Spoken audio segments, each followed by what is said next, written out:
because I had felt that like I had lost everything. Like I had lost my house, I had lost my marriage, I had lost my son half the time. I lost a lot of money, that's for sure. That I basically had nothing. I had the mentality, the perspective that I had nothing. And she filled these voids within myself that I didn't even know that I had. My life was kind of not very stable at all. Like I tried to keep a very good relationship with my kid's mom, but knowing that I am with the woman that basically tore apart our family and our marriage, still, like willingly, by choice, it wasn't a good look. You know what's funny? Like I actually had a lot of good things going for me in my life at the time, but this relationship just made me feel like I had fucking nothing. I needed her to assure me that everything's gonna be okay. I needed to feel secure. I needed her for me to feel secure. And that's basically what anxious attachment is.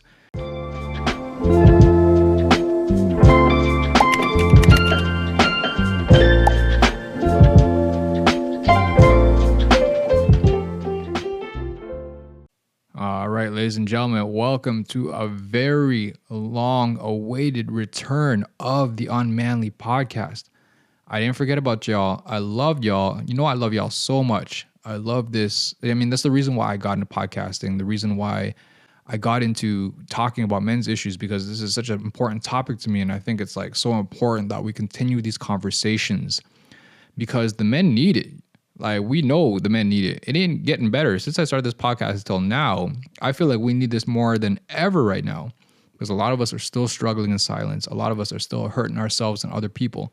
We still see a lot of wounded masculinity absolutely everywhere. And I just really felt like I wanted some direction in my life and some things that I want to do in my life. And, you know, I've tried different things, started different businesses, tried all sorts of different things, but I never, ever lost my desire to do this podcast, to make a difference in, you know, one or two men's lives even, you know what I mean?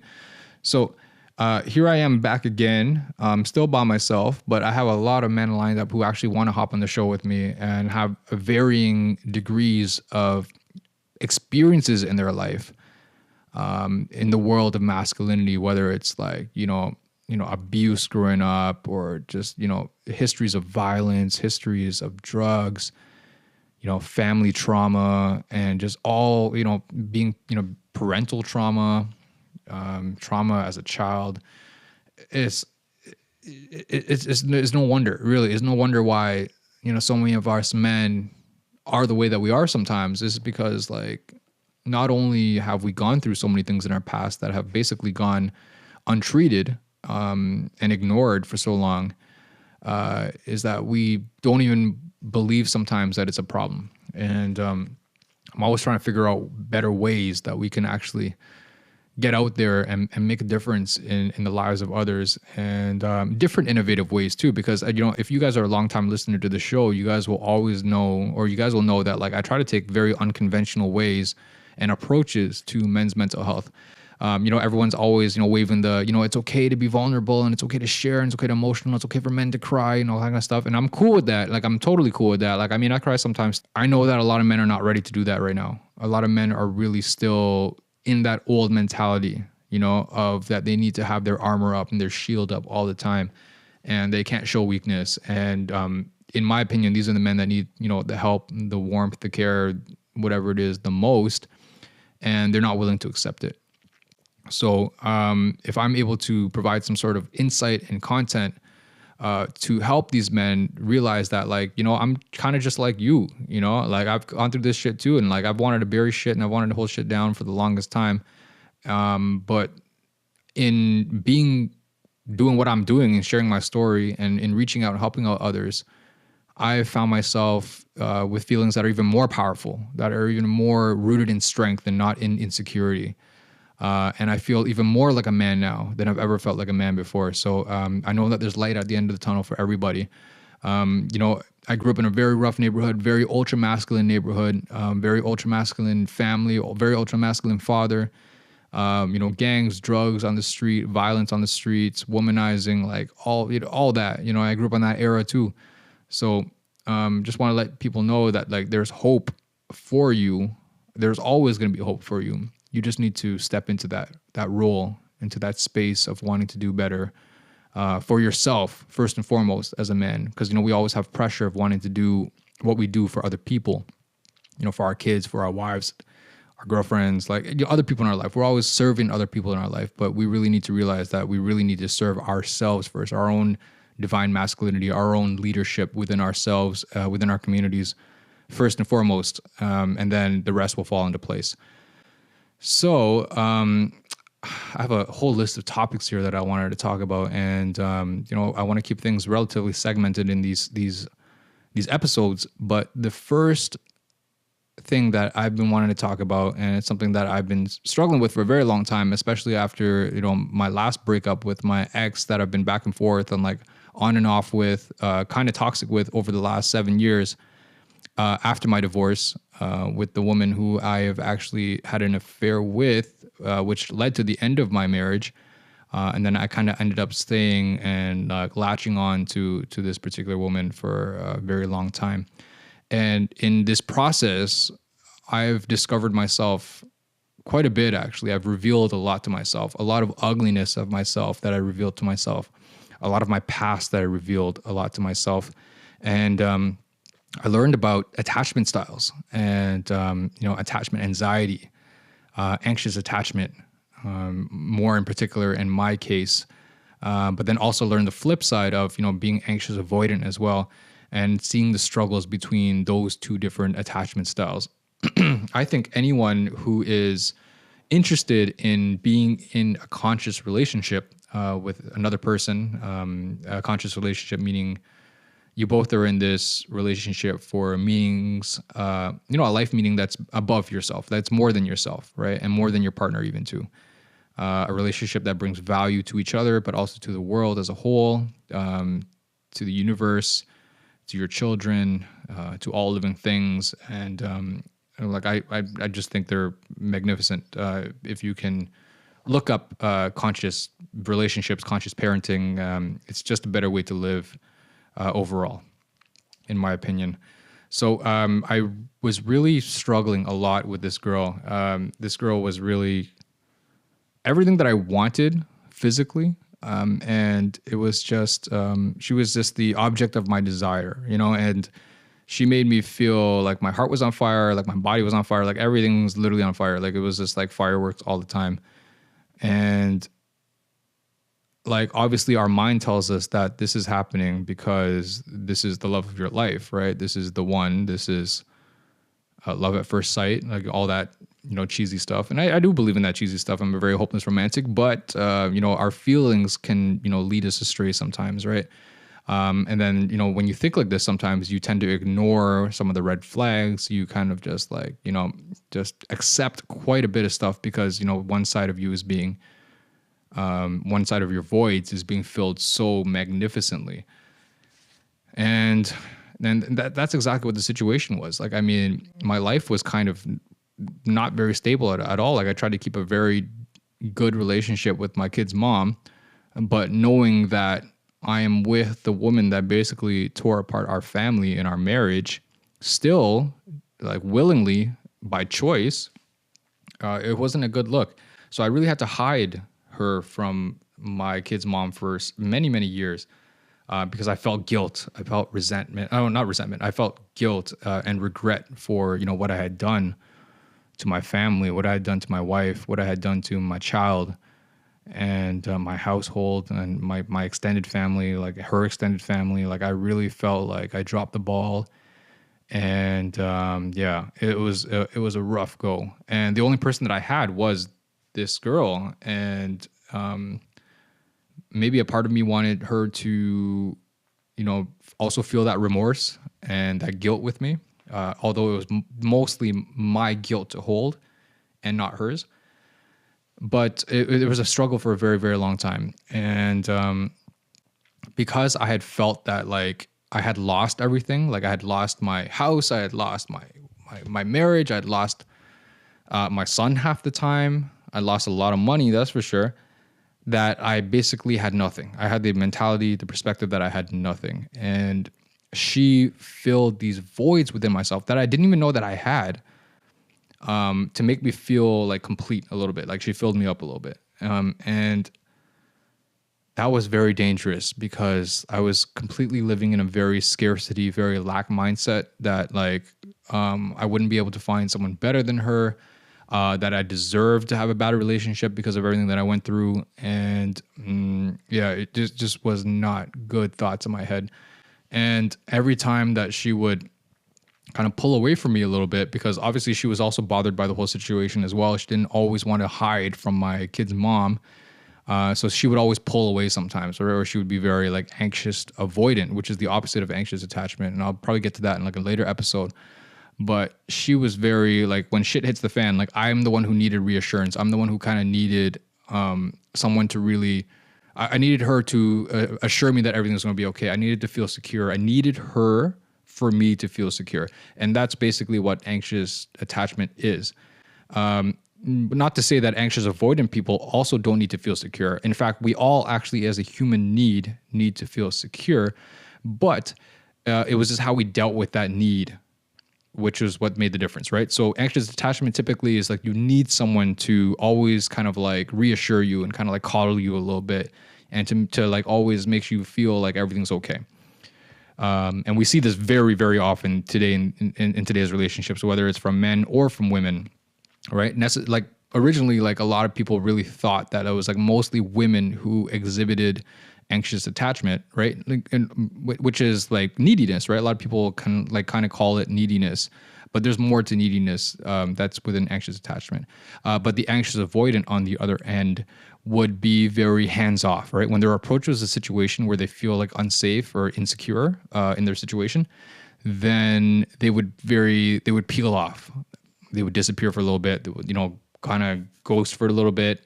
And when those two are together in a relationship, then you can obviously see that there is a lot of issues where one party is looking for validation, the other party is just looking just to step away, whether for a little bit or for good. So she always threatened to leave all the time, and like that shit just drove me nuts, especially in the first couple of years, right? As I was dealing with the divorce and the loss of my family. So like I would be doing all sorts of crazy shit, you know what I mean? I'd be blowing up her phone, and like all this stuff that I'm saying right now, like a lot of people will not be like so eager to admit, but like I'm only saying this because like I know that there's people out there right now that are exhibiting this kind of behavior. And if you are exhibiting this kind of behavior, it is anxious attachment, and you need to be looking into this kind of stuff so that you can help yourself, because like this is a very dark and spirally path, and it's only going to lead downwards. So once you get past this, and I'll tell you the keys to kind of focus on to get past this, then you can do better for yourself. But I was doing things like, blowing up her phone. I was doing things like, if she wasn't picking up, I would like literally drive to her place and try to get her to like talk to me in person. One time she even called the cops on me. Like it was terrible. Feeling really worthless about myself all the damn time when she wasn't really like responding to or doing what I needed to. And then like, obviously like I hit like, this is my rock bottom time. You know what I mean? So like, I just really felt like, I was useless. I was worthless. I couldn't do nothing in my life. All I needed was her to affirm me. If I didn't have her, I would have absolutely nothing going on in my life. Although, what's funny? Like I actually had a lot of good things going for me in my life at the time. But this relationship just made me feel like I had fucking nothing going on for me. In fact, I was just a menace. I was causing problems to other people. I wasn't being a good friend. I wasn't being a good son. I wasn't being a good father. None of that shit. Like, I didn't feel like I was doing any of that shit that was good. Or if I was doing it, I was doing it just to fill a sense, a void of emptiness that like I felt from my partner, from her. So it was obviously really, really bad at the time, and I needed to do something about it. I picked up a book called like Insecure in Love. Let me see who was the author of it, but I saw it as a recommendation from a YouTube video that I was watching on something like this. YouTube has a lot of great resources on this kind of stuff, but it was by Leslie Becker Phelps, and it was really just an introduction to anxious attachment, anxious avoidance. Defining both of what that is, and then telling you kind of like a roadmap of like how to kind of like move past this, how to navigate through these feelings a little bit. whether or not you want to fix that relationship you have, or if it's impossible. And if it is impossible, what are the signs and how to move on from it, which is extremely important in these situations, which I'm still kind of struggling with to this day, if I'm going to be honest.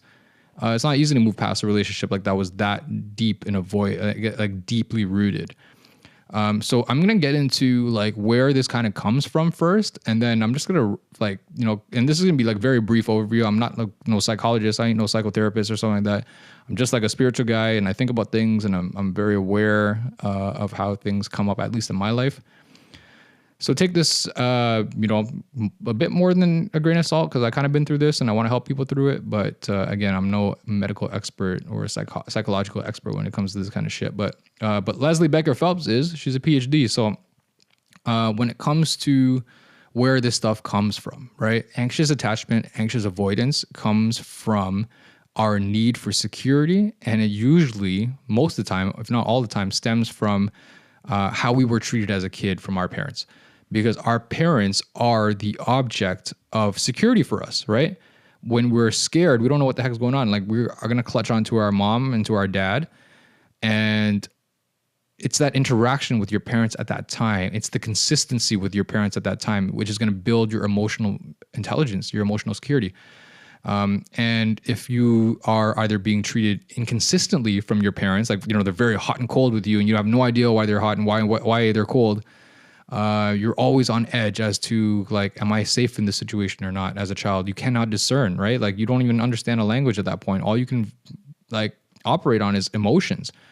And everyone's always like, no, kids are not going to remember this kind of stuff. They can't even hear, they can't even understand. But like, children are legitimately sponges. They will feel everything, even from within the womb. So you got to be extremely careful of your demeanor, what you say around kids, how you act around kids, and like even how you feel around kids, because like they can feel it too. They can feel that energy. So what happens after a while is that if you have these, not so ideal parenting experiences, or being a child to, your guardian experiences, it will build a certain void within yourself, or a certain need within yourself for security. So either you'll develop into, anxious avoidant, whereas you've been hurt so much as a child that like you just, in order for you to feel safe, you just need to break away from all connection to people, basically, right? Because people have let you down in your past, and then you just can't rely on them. Because like, if you cannot rely on your parents for comfort, for security when you're a child under the age of 12, what makes you think you can trust another human being at all in your entire life, right? These are the people that you've been trusted into their care.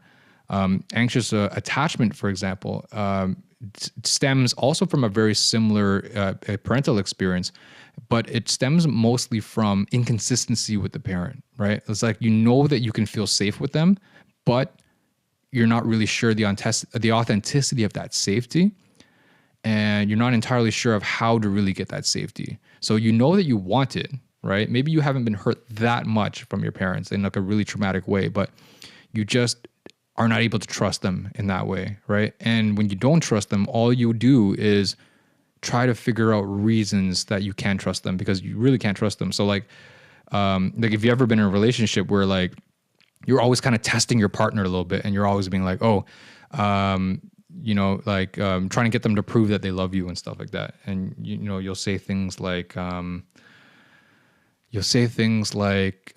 you'll test them basically, right? You'll like bring up photos of like another man and stuff like that. Be like, hey, do you find him attractive? Or like, what do you think about him? And what do you think about me? And like, you'll break down other people out of your own insecurities so that your partner will think of you higher and stuff like that. But it's really just tactics that are just rooted completely and deeply in insecurity. And then you will, like most of us who are going through anxious attachment relationships, like we are smart enough to know that you're actually like needy, or like there's something within you that's like causing you to act like this, because like you don't want to be in a codependent relationship like that. And if you do think you want to be in a codependent relationship like that, then you really need to question your relationship values, and how your partner is receiving this energy, this needy energy that you are putting out. So again, like all that to say, on a bit of a tangent there, but awareness is extremely important about where you are in your relationship. If you're identifying and if you're resonating with some of the stuff that I'm talking about so far and some of the behaviors and the activities that I've mentioned, then you may want to look into this book. So these develop over time because like psychologically, children under the age of 12, so between the age of 0 and 12, children are extremely influenced by their caregivers at that age. After 12 to the age of 21, they're also extremely impressionable, but at those ages, it becomes more of their peers and their friends. This is why a lot of kids will gravitate to their friends and like not want to hang out with their parents anymore at that age. But when it's your time between the ages of 0 and 12, it's your job as a parent to step up and really just to be very conscious with your child, to be there for them, to make sure that they feel loved and secure, because you could be saving them a lot of anguish and heartbreak later on in their life. And this is a proven fact. Anyways, back to how this relates to my situation, is that I felt like I had very inconsistent parenting growing up, right? My mom was a very hothead, like so was my dad. And like I've witnessed my parents fighting each other, like literally physically as well. And like, it was just, it was tough. You know, I was a middle child, so I was already feeling like I probably wasn't getting enough attention as I needed. And I never had an example either, like of them being in love. You know, I never saw my mom and dad even hugging, embracing in a romantic way. And I just really didn't probably feel like there was even love in the house. Like it just felt very functional, extremely functional. And sometimes even not even that, like extremely dysfunctional at times. So I just didn't know what I wanted when I got married. I didn't know like what a healthy relationship was, what I want in a partner, who I am as a person. Like I had no fucking idea. So when it came to this other girl who I met during my marriage, like which I was already kind of like feeling it was falling apart, even like within a year into the marriage, I was already feeling it was falling apart. But I felt like extreme grass is greener on the other side shit, you know what I mean? Like this girl who like fulfills all my desires, someone I find extremely attractive, is fun, is intelligent, and like whatever, you know what I mean? Things that I felt like I realized that like I wanted in a partner. But all I really saw in that person was not the perfect person, was not love at first sight. It was none of that. It was really just, this person fills my voids so well, like perfectly, almost like a puzzle piece filling up my voids, you know?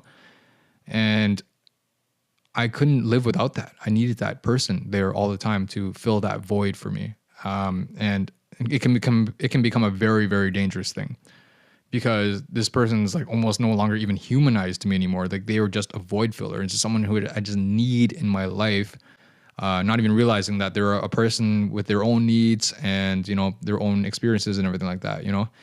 And then I just started treating that person as if like I just needed that person, as if they were just an object. And I don't think it was fair to them. I think that led to a lot of turbulence, a lot of turmoil, a lot of anger in that relationship. And I don't want to show up as an angry person in a relationship. I know that for sure, because I know how damaging it can be now that I look back. But yeah, it was a very long road of like trying to let go whenever I could. And I was never able to let go for very long. I would always bounce back into that relationship because like I would go out and then like, oh, I'm still like AC that needs validation. I'm still AC that needs security and love. So when I'm out there and I'm with partners and like they don't fill that void the way that she filled the void, like I would just drop them real quick and then just kind of run back and just contact her up again. It's almost like I'm running back to my blankie, you know what I mean? Because like really like your blankie as you're a kid is like your sign of comfort, right? That's your comfort toy. And if you keep on falling back to your comfort toy all the time, it's not just something that magically goes away when you grow up and become a teenager and stuff like that. Some people are still very attached to things within their childhood and feelings within their childhood. And I just kept running back to her. She was like my blankie. And like, it was just like, I couldn't face the world without her. And it was a very dark path before it got better. And the way to move past anxious attachment or, attachment styles is really self-compassion is how she described it in this book. There's differences between self-love and self-compassion. We hear a lot about self-love. Self-love is a big buzzword right now. And I think self-love is extremely, extremely important. But sometimes you can't have self-love without self-compassion, right? And self-compassion is really just being there for yourself, embracing yourself, being kind to yourself, telling yourself it's okay to, be going through these issues, and like figuring out why you're going through these issues a little bit. And then you can self-love. It's almost like knowing yourself before you can love yourself. So self-love and self-compassion are definitely the ways that I helped pull myself, or am still pulling myself through this, valuing my own time and my own energy now, more so than my need for security and my voids, and like also telling myself that like I'm still very secure in many ways in my life. Depending on myself for my own security instead of depending on another person has also been very, very helpful as well. And also, I rushed back into dating many times, in those in between periods between, hopping back and forth with my ex. I have been in some relationships. I ran away from a bunch of those relationships, but like realizing that like maybe a relationship is not the best thing for me right now. Maybe some of that sense of security or that lack of sense of security made me always feel like I needed to be in a relationship all the time, that I needed to have somebody there all the time.